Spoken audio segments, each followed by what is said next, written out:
challenges, and have a candid conversation with myself. I mean, my story, as we touched on a little bit, was in Iraq during the height of the war, as some have called it, with improvised explosive device, still direct action in hostile areas. I was stationed around Baghdad during the Sunni Shia tribal warfare, along with foreign entities coming into Iraq and attacking us, and the new development of improvised explosive devices. But our technology, our our Humvees, had not uh, really been designed to take on shrapnel and explosions. So I saw a large amount of direct action in Iraq, and while I was there, I was challenged by a traumatic brain injury from a concussion of a vehicle-borne explosive device. That's a people call it car bomb. Um, so that, in addition to suffering from my own post-traumatic stress of what I saw there and had to do, committing violence, which is part of the role there in warfare. Um, I struggled with that. I struggled with that along with some other factors. Being newly married, my uh, my wife at the time, I didn't had a, we had a daughter, and I barely knew her. I came back and she was 9 months old, and when I left, she hadn't been born. Um, I lost many close friends, to include commanders. My two commanders that were at the company level both died in a vehicle-borne explosive device. Unfortunately, um, he gave up his seat on the plane because we were having children at the exact same time. He gave up his seat on the plane to stay there to allow his lieutenant to go back and meet his daughter, even if it was for just 2 weeks. And he died the next day in a vehicle-borne explosive device. That it would have been me. Um, so suffering from my own injuries, suffering from my own post-traumatic stress from direct action, I came back and I had ideations and a plan to take my own life. Um, it obviously is not the right decision, and I was struggling and hurting, and I didn't have the same support that I do now, and that I hope that student veterans, we as a society, are supporting and building for them as well. But I had enough awareness to get emergency help at Walter Reed Medical Center in DC, and that in a lot of ways saved my life. People cared enough, and I got some medicinal help for my traumatic brain injury. A lot of midnight X-rays and CT scans at Walter Reed, and but I put in the work with therapy, and I'm a much better place. But to bring it back to, what can we specifically do as a role in mental health to destigmatize, is have candid conversations, right? A lot of people would look at me and say, oh, he's lieutenant colonel, he's, whatever accolades people might think of me, they would think I've always had it figured out. No, that's not the case. I've struggled with this stuff as well, and um we're all in this together, and it's understandable to struggle, and my story is different than your story, but it doesn't mean that my story is more traumatic than yours. So I say all that, but I put it into perspective of ableism, right? We've gone through advanced training in the military to build resiliency, to build grit, to be tough, to undergo challenging experiences. So if we can engage with that mentally, like we've done this, we're trained to do this. My sensitivity, perhaps, to being in a certain environment is not always a bad thing. It just means I have heightened awareness, potentially, that there's some threat. And we have this grit, and now we could take it into higher education. It also builds us into better people in our career, right? We're better leaders. We understand empathy around our employees one day, around mental health. And it's those soft skills that employers want Mhm. beyond the degree that we have. So I like to take it to the destigmatize it by talking about it candidly, but also talking about the things that differentiate us and the skills that we have that sometimes other our contemporaries in the civilian world do not. Yeah, and kind of thinking of like your situation with like everything that you went through, that there's a lot of commonalities that service members kind of go through. Even though our stories are different, there's that commonality of like there's support out there for folks, um, no matter what the struggle is. That struggle might be different, but there are resources out there that we'll touch on a little bit later that can kind of help individuals. And sometimes it takes others to kind of learn or see those kind of warning signs, right? And even looking at our student veterans, knowing that they have that drive or that grit, or they're going to school to utilize their benefits, and it's something that's not endless, right? There's a Right. certain amount of benefit time and GI Bill benefit time that they need to utilize. And so when you start seeing, at least from our perspective, when we start seeing student veterans either fail or withdraw from classes, sometimes those are just initial warning signs of other bigger issues that they might have. And it's important to kind of bring them in and kind of just, like you said, kind of have those kind of conversations where, like, hey, I noticed you're failing. Like, what are some issues going on? And I look at my role in my previous institution where I had that situation happen, where it was very uncharacteristic of the student to be that way, right? And so it's like I brought them in, like, hey, let's just have a conversation. What's going on?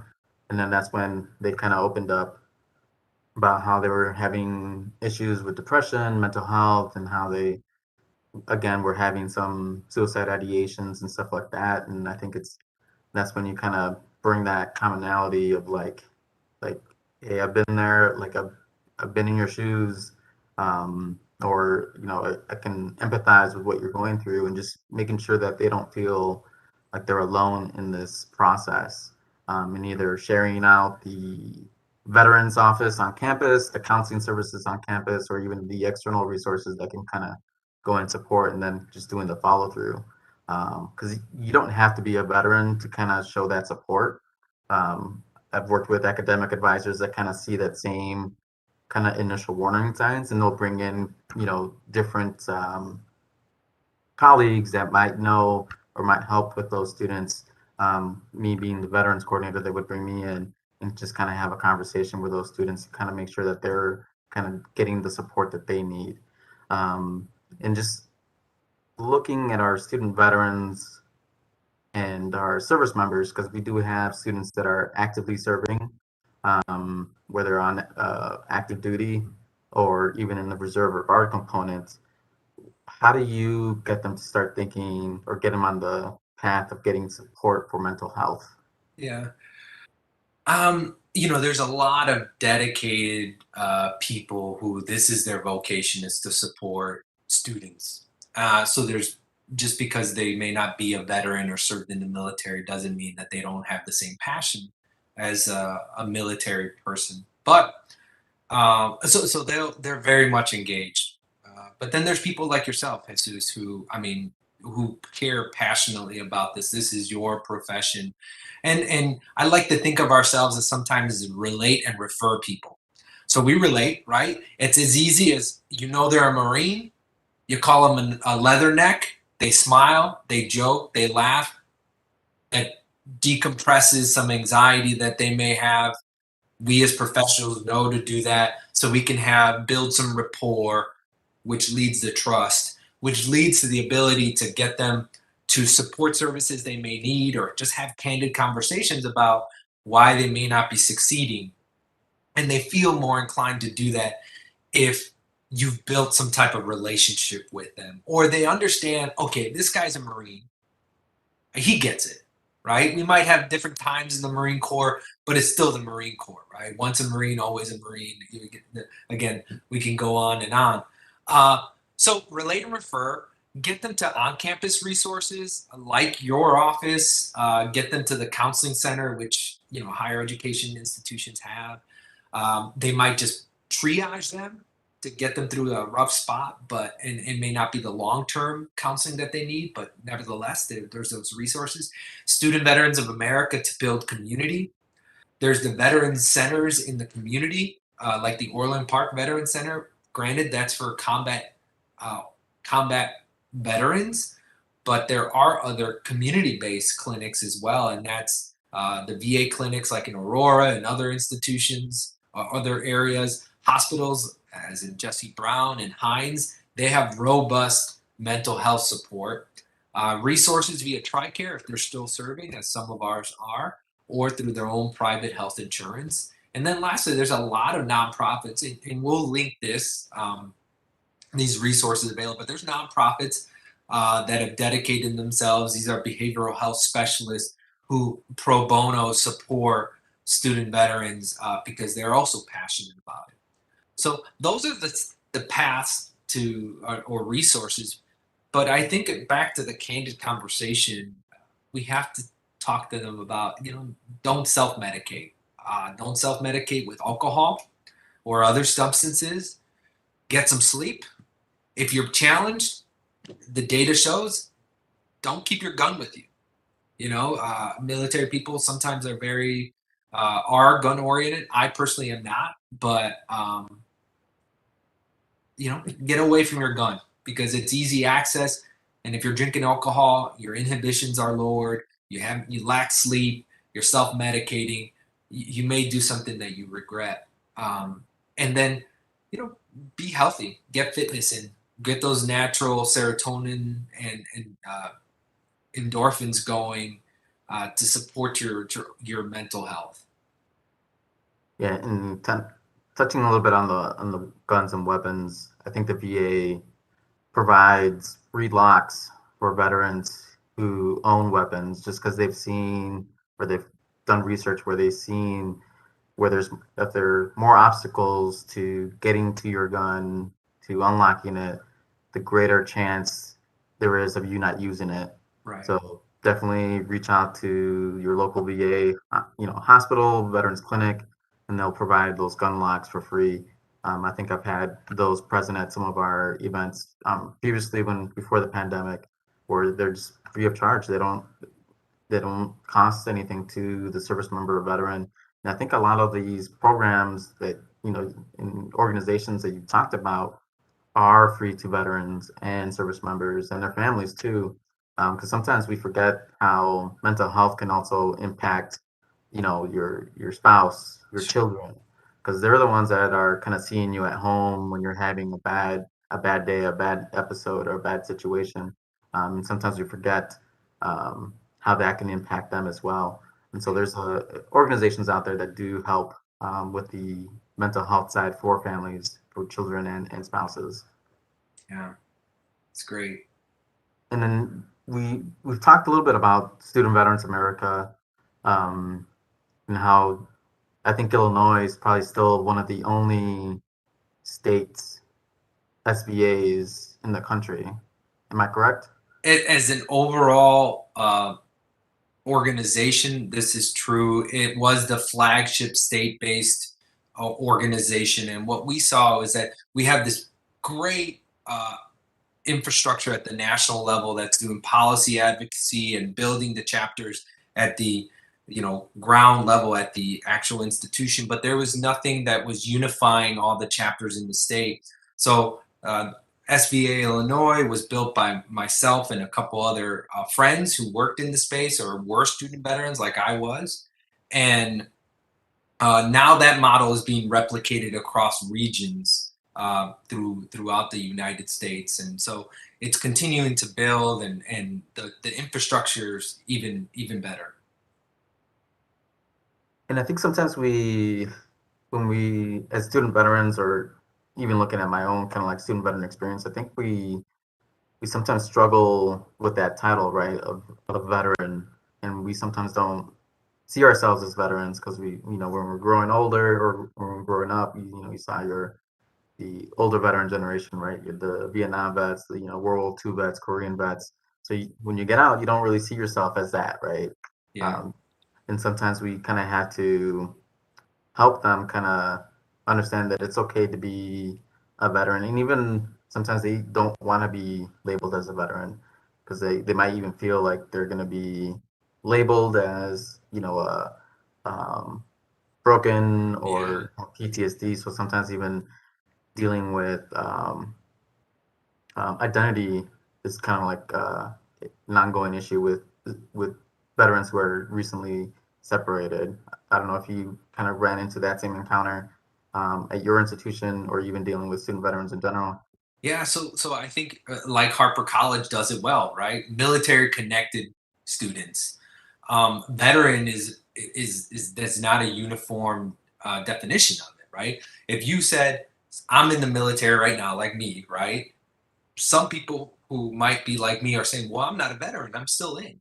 Hmm. Veteran is post service. Well, society though sees me as a veteran, right? And then even with post service, some people like my son was telling me the other day, well, to be a veteran, don't you have to have served in the war? No, not necessarily, right? Veteran is post service, so there's this not this uniform definition, so it creates some issues at times. And like you said, some people don't want to be identified as veteran. Perhaps their time in the service wasn't as growthful or fruitful as they wished it would have been. So there's some support for student veterans who might be helping with need some help with mental health challenges. Like we said before, developing rapport, building trust, and being candid. Um, I think aligning the resources at an institution like Harper and others, understanding the prism of what how they're looking at being a veteran or being a student veterans and how they're being perceived, understanding their need, right, of overall student veterans and their needs, and then have a narrative, and I think this is crucial, about ableism. Take it out of a deficit perspective into these are the things that we have to be honest about, but this is how you're really going to do great in higher ed and in your career because you've experienced this. And the last thing as a society is I think we have to be very mindful about joking about PTSD. I think sometimes I see my colleagues say, "Oh, I had PTSD from that." Well, did you really have PTSD? Or was that something just kind of challenging, right? Or a conflict that you had? But it's not PTSD. PTSD, it's not just to the military, it's to civilians who go through some trauma. And we have to be sensitive of diluting that trauma down to making a joke of PTSD. Yeah, I think you kind of hit it right on, what is it, nail on the head. Yeah. um, of making sure that the language that we use is not causing even more harm. Right. Sometimes when dealing with sexual trauma or military or sexual assault in general, kind of re-victimizing the individual based on the language that we use. So I think that's something that you kind of definitely brought up, and definitely something that we have to be careful on in working not only with veterans but others who are dealing with some sort of mental health issue, right? Like even um, in dealing with like ADHD or stuff like that, right? Like where we kind of joke about it, right? Like, oh, Yeah. I have, ADHD, I'm just super focused or whatever, but you don't necessarily have it, right? And so it kind of it limits what that person is going through. Yeah. And we definitely have to be careful of how we do that or doing that. Um, and you mentioned a few of the guidelines that you've mentioned as far as like what we can do to kind of destigmatize mental health and stuff like that. As like an institution, mental health is something that's continually ongoing. It's not something that you get support and then you forget about it. It's something that is continuing. It's a continual process, regardless of what support you might have received before. Um, Even if they've gone through the different programs, it's something that's ongoing, right? How as an institution can we continue to make mental health like a focus and an important factor in the conversations that we have, not only as an institution, but in directly interacting with our students? I think institutions like Harper are doing it well, right? Having these conversations about it, and maybe it impacts one person and that one person then supports another student veterans. I know our military community veterans sometimes hang out with other veterans, right? And we have this kinship. with each other. And so if it's not that person that needs some support, it might be their friend or their loved one that needs some support. And perhaps having dialogues like this around perception and the stigma around PTSD, suicidal ideations, mental health, and then the resources, the pragmatic resources that that are going to be listed as a coming out of this.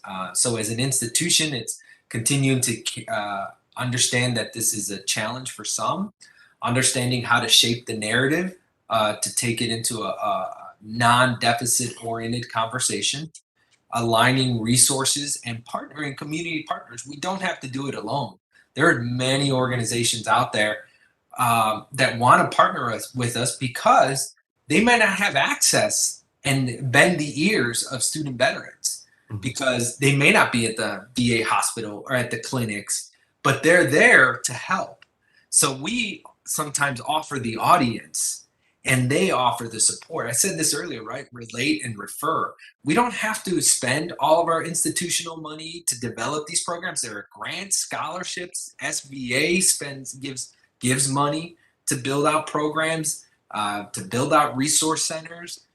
There are grants to help resource interns at the institution to keep these conversations going. I mean, there's so many ways to partner with the American Legion, the Veterans for Foreign Wars. I mean, just there are so many, and we have to understand that we can we have to have our internal stakeholders value this conversation and supporting student veterans, and then partner with external stakeholders to set the best conditions for our student veterans to succeed.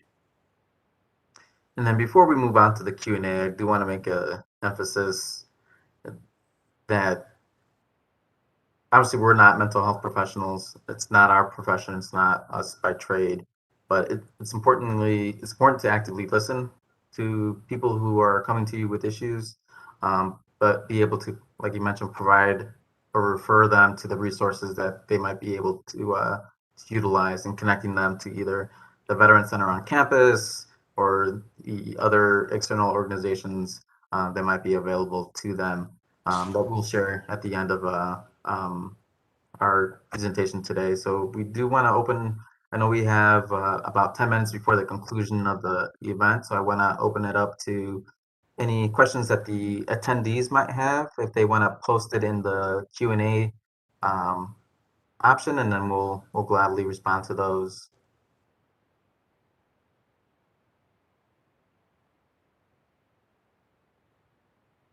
That was a fantastic discussion.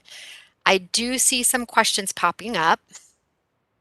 The first question is, how can family, friends, students, and veteran students support those who may need help? Jesus, would you like to start off?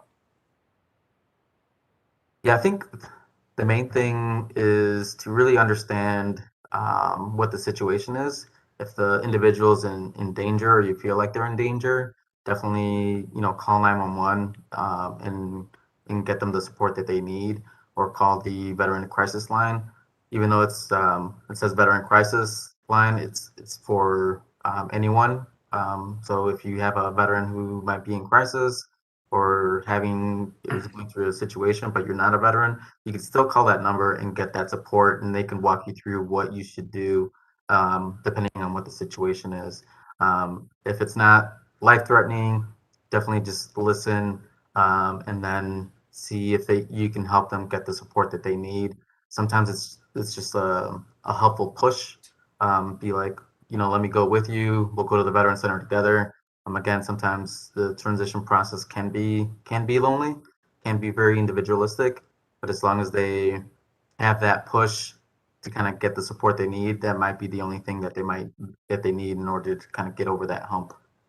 Yeah, that's a great statement. The one thing have learned in the military is this, right? Act, call. So call for resources, call 911 if someone is going to do something, and then escort, right? Just don't call and let them go and you really do have to escort them either to make sure they get on the ambulance or take them to the hospital. And that's it again, if they're going to do something to themselves. But other than that, right, providing support, lining them up with resources. I think the most we can do first off is just be kind to each other and humanize their experience. Their whatever their challenge may be is their challenge, and many things that we've heard about emotional intelligence, really, that's what it comes down to, is trying to humanize their experience, understand, and maybe not always necessarily offer solutions right there. Just listen, try to relate as a loved one. Yes, maybe they didn't serve in the military, but you love them. You understand who they are. You want to see them get help, and understand that there's ebbs and flows. Right. Sometimes we're doing great, and sometimes we're challenged, and that it does change. Right. Things change, and things always are not dire. We can get through these challenges and flourish.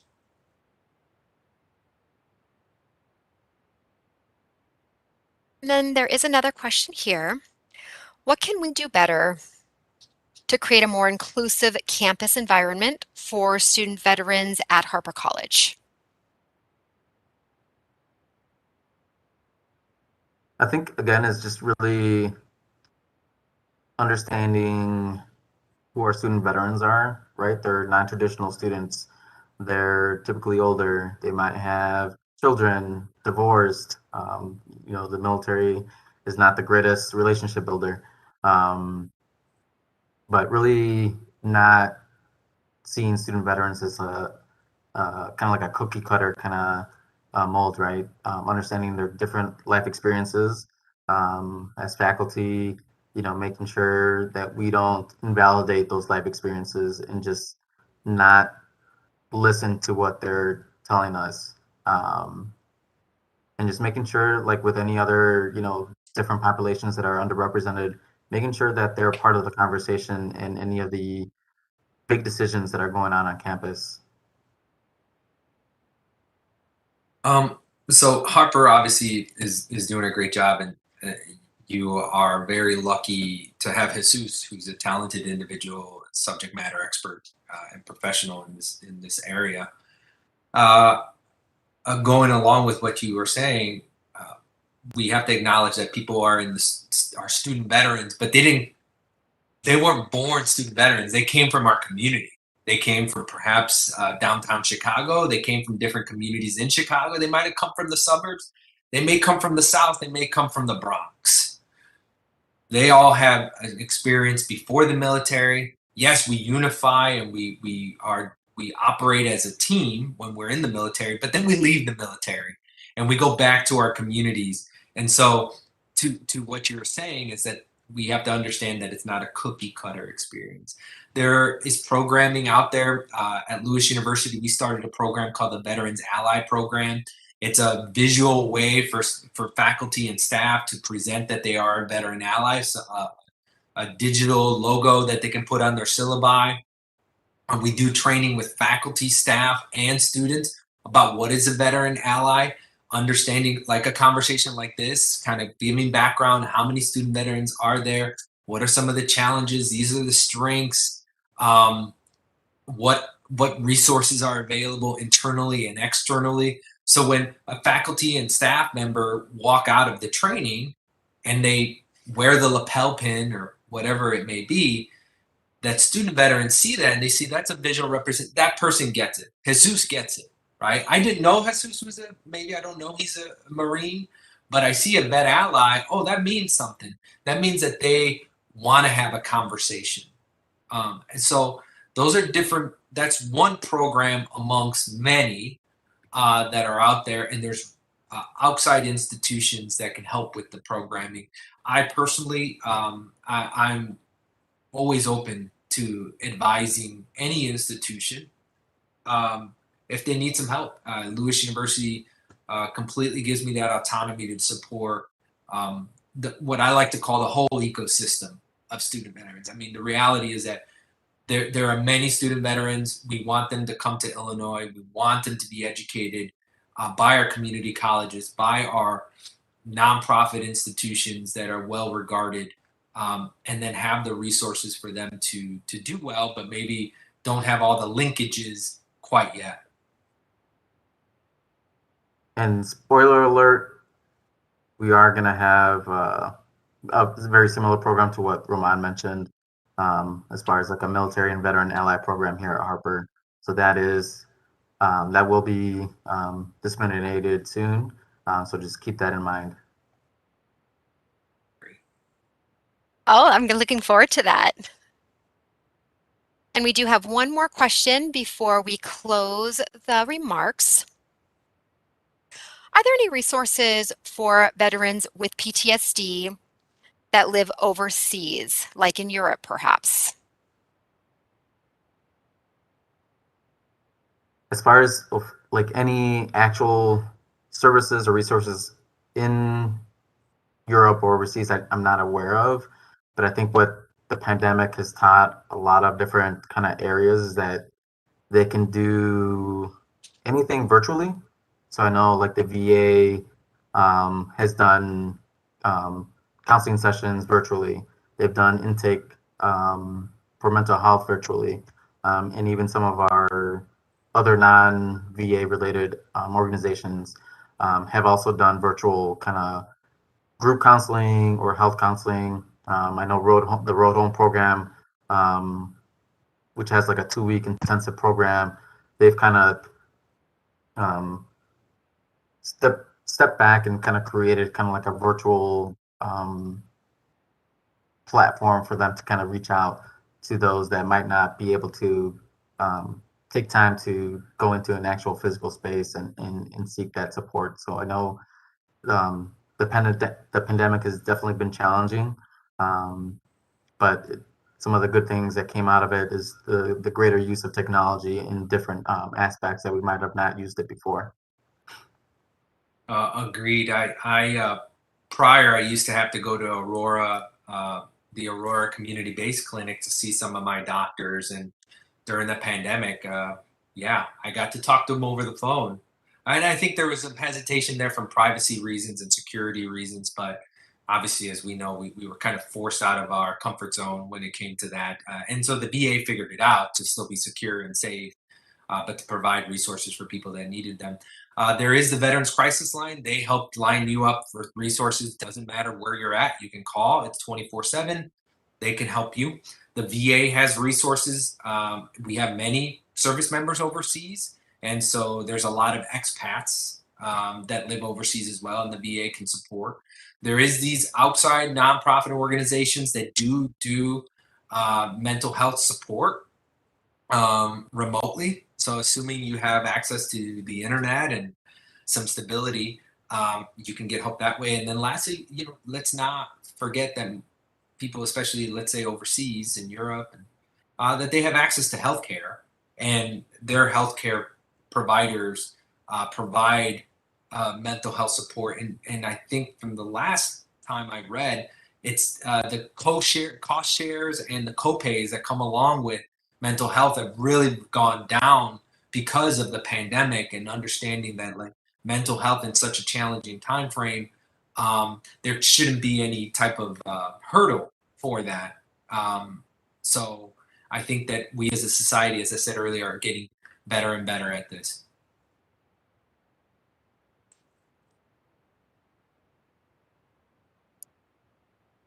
Well, I do want to close with a few remarks.